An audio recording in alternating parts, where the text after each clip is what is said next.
Test 3. You will hear a number of different recordings and you will have to answer questions on what you hear. There will be time for you to read the instructions and questions, and you will have a chance to check your work. All the recordings will be played once only. The test is in 4 sections. At the end of the test, you will be given 10 minutes to transfer your answers to an answer sheet. Now turn to Section 1. Section 1. You will hear a conversation between the director of a childcare centre and a parent enrolling her child in the centre. First, you have some time to look at questions 1 to 6.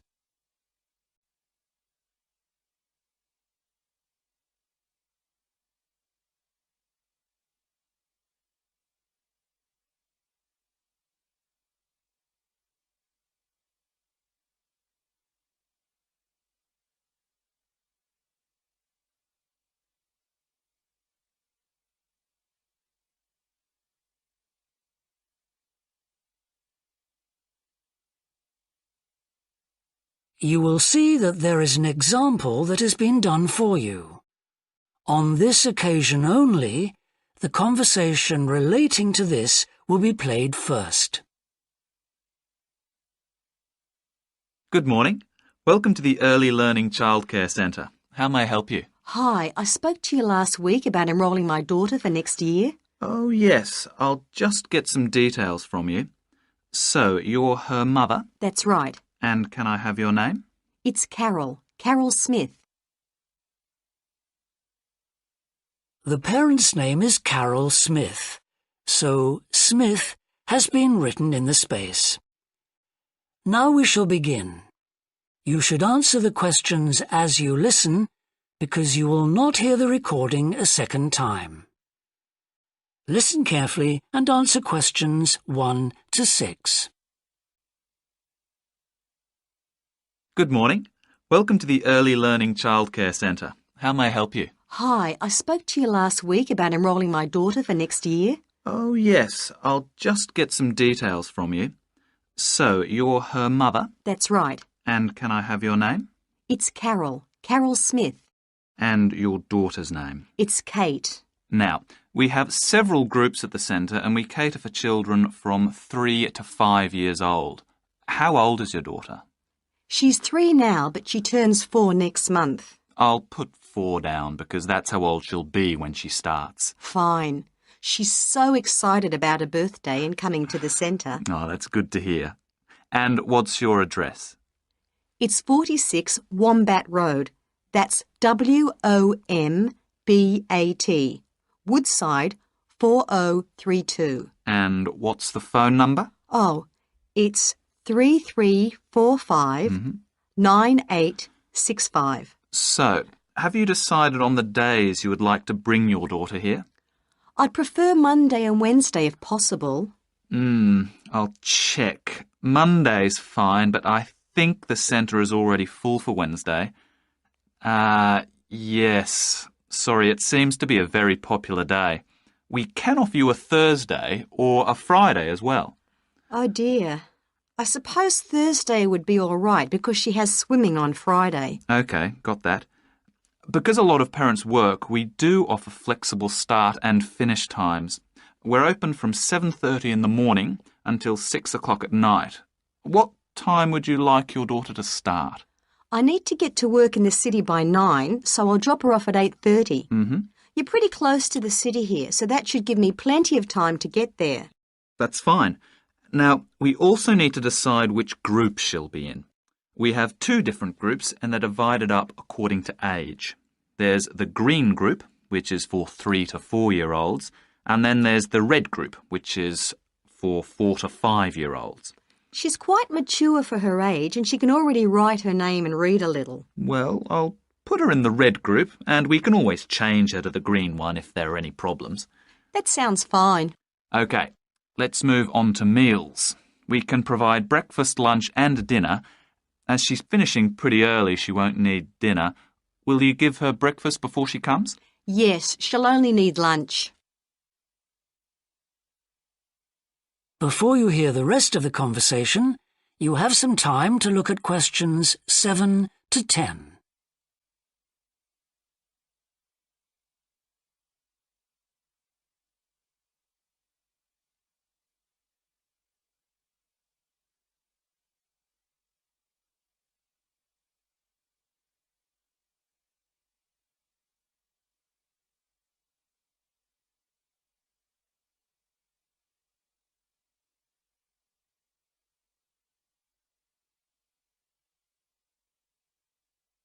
Now listen and answer questions 7 to 10.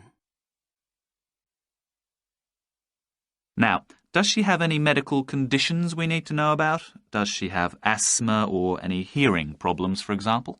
No, but she does need to wear glasses. Oh, I'll make a note of that. Yeah, she's pretty good about wearing them. She can't see much without them. Right. OK. Now, I also need emergency contact details. So what sort of information do you need? Just the name and number of a friend or family member we can contact in case we can't get hold of you at any time. OK. That'd better be my sister, Jenny Ball. Uh-huh. That's B-A-L-L. Her phone number is 33467523. Great. So she is the child's aunt? Yes, that's right. I'll make a note of that as well. Now, is there anything you'd like to ask? What about payment? How much are the fees each term? Well, for 2 days and the hours you've chosen, that will be $450 altogether. OK, and do I have to pay that now? No, we send out invoices once the children start at the centre. You can choose to pay at the end of each term, or we do offer a slightly discounted rate if you pay every month. Oh, I'll do that then. I find it easier to budget that way, and I'm not used to the term dates just yet. Good. It makes it a lot simpler for us as well. Well, that's everything. Would you like me to show you around the centre? We can go. That is the end of section 1. You now have half a minute to check your answers.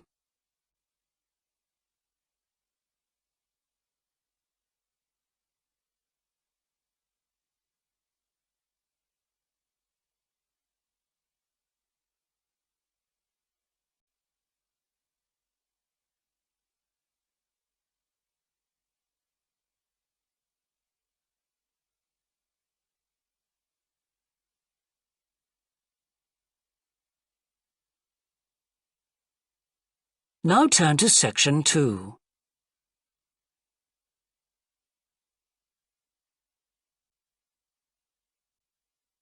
Section 2.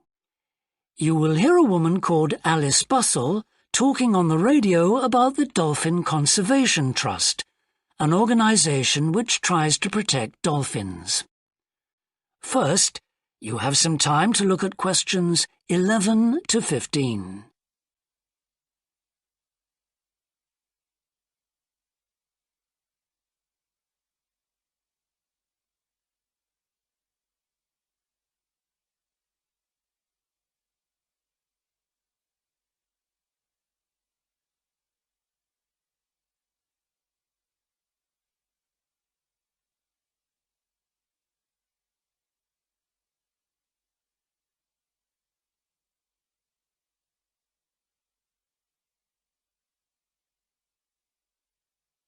Now listen carefully and answer questions 11 to 15. Today we're pleased to have on the show Alice Bussell from the Dolphin Conservation Trust. Tell us about the trust, Alice. Well, obviously its purpose is to protect dolphins in seas all around the world. It tries to raise people's awareness of the problems these marine creatures are suffering because of pollution and other threats. It started 10 years ago, and it's one of the fastest growing animal charities in the country, although it's still fairly small compared with the big players in animal protection. We're particularly proud of the work we do in education. Last year, we visited a huge number of schools in different parts of the country, going round to talk to children and young people aged from 5 to 18. In fact, about 35% of our members are children. Oh. The charity uses its money to support campaigns, for example, for changes in fishing policy and so forth. It hopes soon to be able to employ its first full-time biologist with dolphin expertise to monitor populations. Of course, many people give their services on a voluntary basis, and we now have volunteers working in observation, office work and other things. I should also tell you about the award we won from the Charity Commission last year for our work in education. Although it's not meant an enormous amount of money for us, it has made our activities even more widely publicised and understood. In the long term, it may not bring in extra members, but we're hoping it'll have this effect. Is it possible to see dolphins in UK waters? Yes, in several locations. And we have a big project in the east part of Scotland. This has long been a haven for dolphins because it has very little shipping. However, that may be about to change soon because oil companies want to increase exploration there. We're campaigning against this because although there'll be little pollution from oil, exploration creates a lot of underwater noise. It means the dolphins can't rest and socialise. This is how I became interested in dolphin conservation in the first place. I had never seen one, and I hadn't been particularly interested in them at school. Then I came across this story about a family of dolphins who had to leave their home in the Moray Firth because of the oil companies, and about a child who campaigned to save them. I couldn't put the book down. I was hooked. Before you hear the rest of the talk, you have some time to look at questions 16 to 20.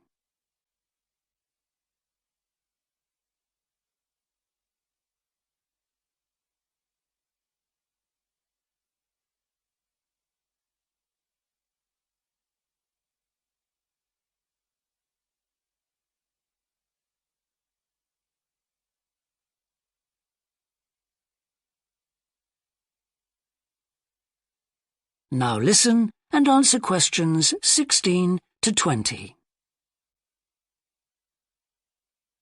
I'm sure our listeners will want to find out what they can do to help. You mentioned the Adopt a Dolphin scheme. Can you tell us about that? Of course. People can choose one of our dolphins to sponsor. They receive a picture of it and news updates. I'd like to tell you about 4 which are currently being adopted by our members: Moondancer, Echo, Kiwi and Samson. Unfortunately, Echo is being rather elusive this year and hasn't yet been sighted by our observers, but we remain optimistic that he'll be out there soon. All the others have been out in force. Samson and Moondancer are often photographed together, but it's Kiwi who's our real character, as she seems to love coming up close for the cameras, and we've captured her on film hundreds of times. They all have their own personalities. Moondancer is very elegant and curves out and into the water very smoothly, whereas Samson has a lot of energy. He's always leaping out of the water with great vigour. You'd probably expect him to be the youngest. He's not quite. That's Kiwi. But Samson's the latest of our dolphins to be chosen for the scheme. Kiwi makes a lot of noise, so we can often pick her out straight away. Echo and Moondancer are noisy too, but Moondancer's easy to find because she has a particularly large fin on her back, which makes her easy to identify. So, yes, they're all very different.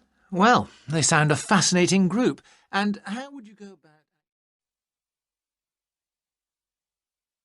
That is the end of section 2. You now have half a minute to check your answers.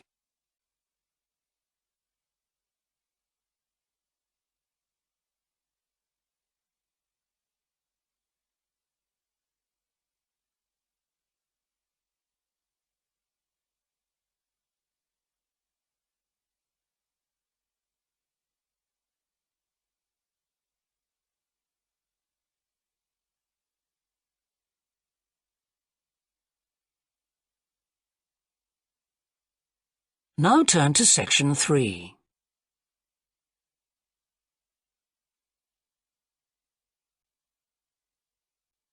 Section 3. You will hear a student called Rob, who is in the first year of a theatre studies course, talking to another student called Mia who's in the 4th year of the same course. First, you have some time to look at questions 21 to 25.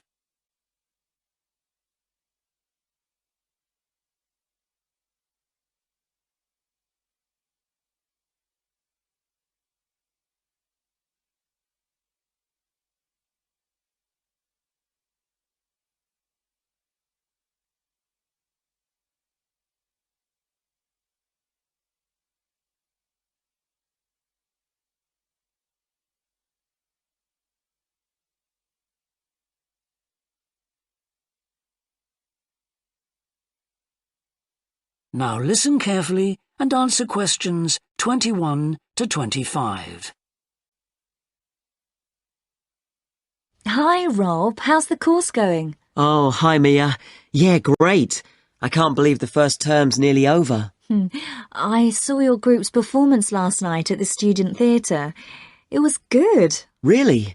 Yeah, but now we have to write a report on the whole thing, an in-depth analysis. I don't know where to start. Like, I have to write about the role I played, the doctor, how I developed the character. Well, what was your starting point? My grandfather was a doctor before he retired, and I just based it on him. Okay, but how? Did you talk to him about it? He must have all sorts of stories, but he never says much about his work, even now. He has a sort of authority, though. So, how did you manage to capture that? I'd visualise what he must have been like in the past when he was sitting in his consulting room listening to his patients. Okay, so that's what you explain in your report. Right. Then there's the issue of atmosphere. So in the first scene we needed to know how boring life was in the doctor's village in the 1950s. So when the curtain went up on the first scene in the waiting room, there was that long silence before anyone spoke. And then people kept saying the same thing over and over, like, cold, isn't it? Yes, and everyone wore grey and brown and just sat in a row. Yes, all those details of the production. And I have to analyse how I functioned in the group, what I found out about myself. I know I was so frustrated at times when we couldn't agree. Yes. So did one person emerge as the leader? Sophia did. That was okay. She helped us work out exactly what to do for the production, and that made me feel better, I suppose. When you understood what needed doing? Yes. And Sophia did some research too. That was useful in developing our approach. Like what? Well, she found these articles from the 1950s about how relationships between children and their parents, or between the public and people like bank managers or the police, were shifting. Interesting. And did you have any practical problems to overcome? Well, in the final rehearsal, everything was going fine until the last scene. That's where the doctor's first patient appears on stage on his own. The one in the wheelchair? Yes. And he had this really long speech with the stage all dark except for one spotlight. And then that stuck somehow, so it was shining on the wrong side of the stage. But anyway, we got that fixed, thank goodness. Yes, it was fine on the night. Before you hear the rest of the discussion, you have some time to look at questions 26 to 30.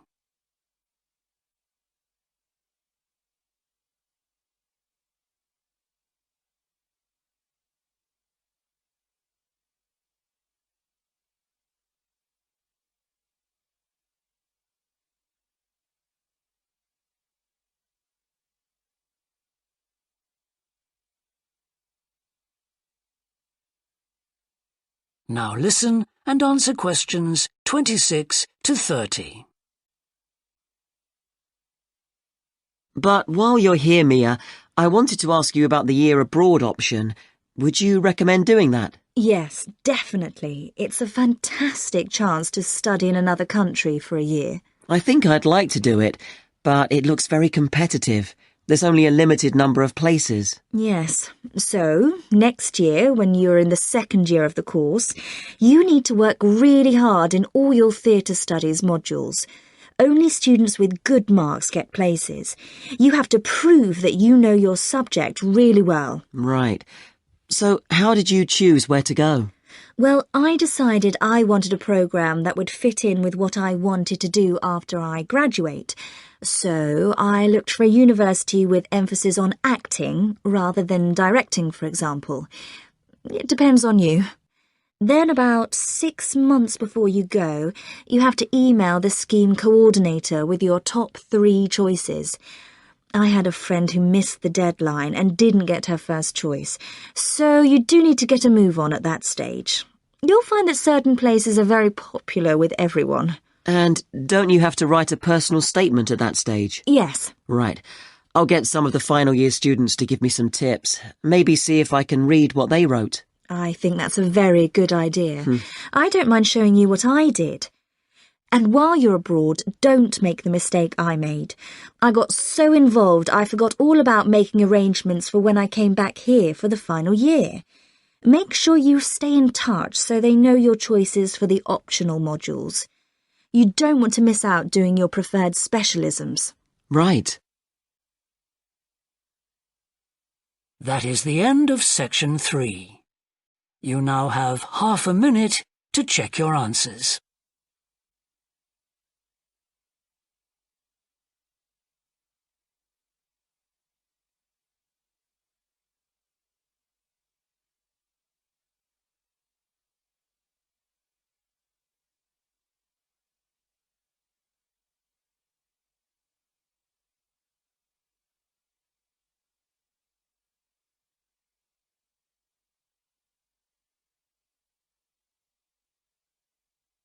Now turn to section 4.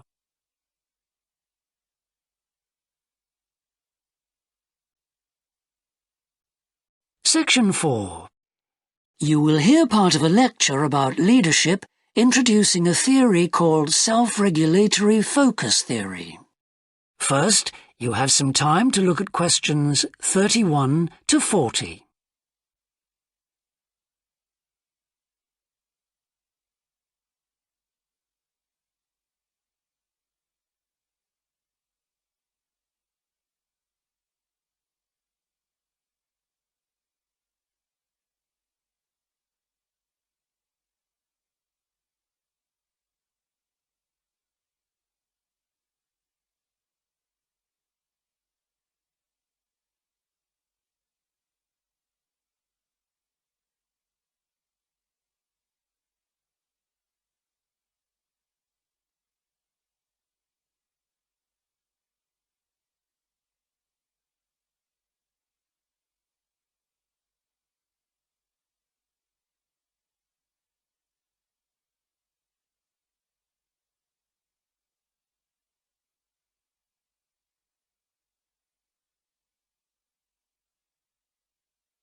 Now listen carefully and answer questions 31 to 40.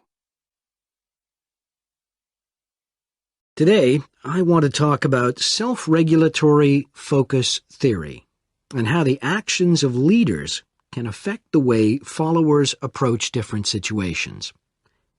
Self-regulatory focus theory is a theory developed by Torrey Higgins. He says that a person's focus at any given time is to either approach pleasure or avoid pain. These are 2 basic motivations that each and every one of us has, and they cause us to have different kinds of goals. Promotion goals in different life situations emphasize achievement. Prevention goals are oriented towards the avoidance of punishment. In a specific situation, our thoughts might focus more on promotion goals or more on prevention goals.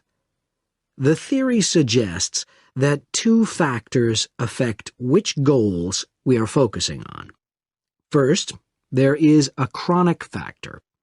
This factor is connected to a person's personality and says that each person has a basic tendency to either focus more on promotion goals or focus more on prevention goals as part of his or her personality. Second, there is a situational factor, which means that the context we are in can make us more likely to focus on one set of goals or the other. For example, we are more likely to be thinking about pleasure and to have promotion goals when we are spending time with a friend.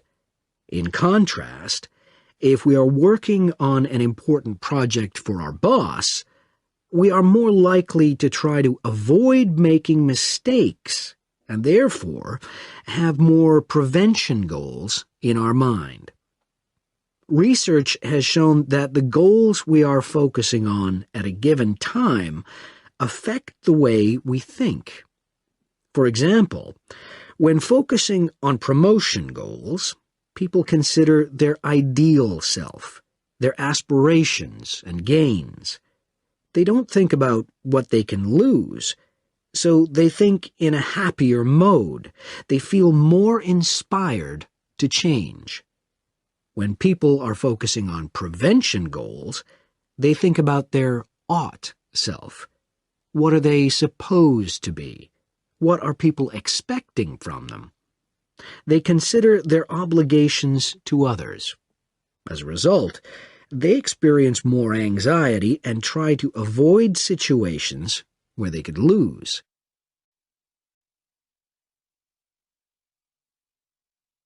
Now that I have talked about the two focuses and how they affect people, I want to look at the idea that the way leaders behave, or their style of leading, can affect the focus that followers adopt in a specific situation.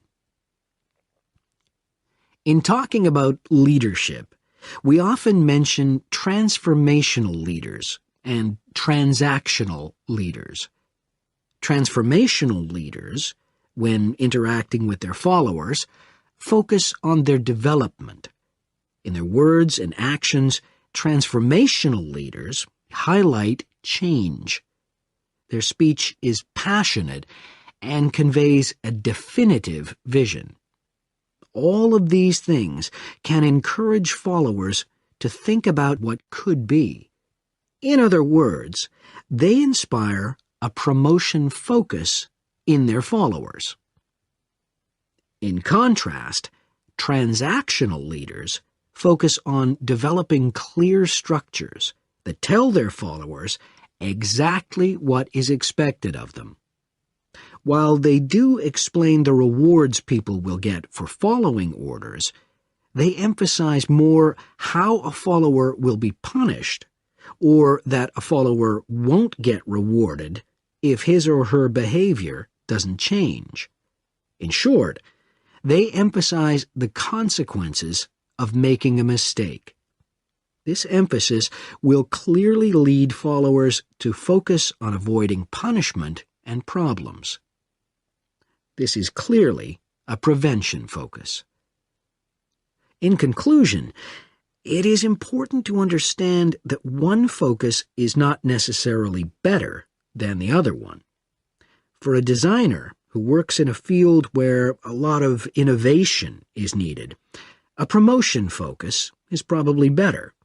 In contrast, a prevention focus, which causes people to work more cautiously and produce higher quality work, might be very appropriate for a job like a surgeon, for example.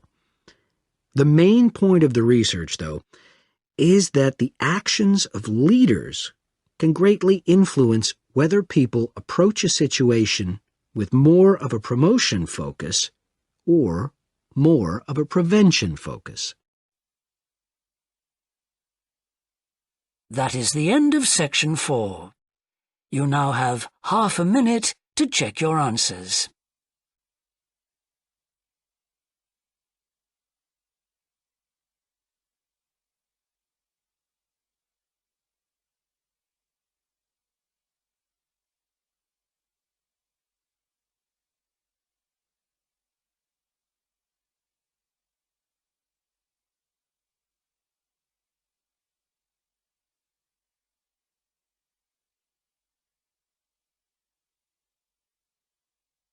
That is the end of the listening test. In the IELTS test, you would now have 10 minutes to transfer your answers to the answer sheet.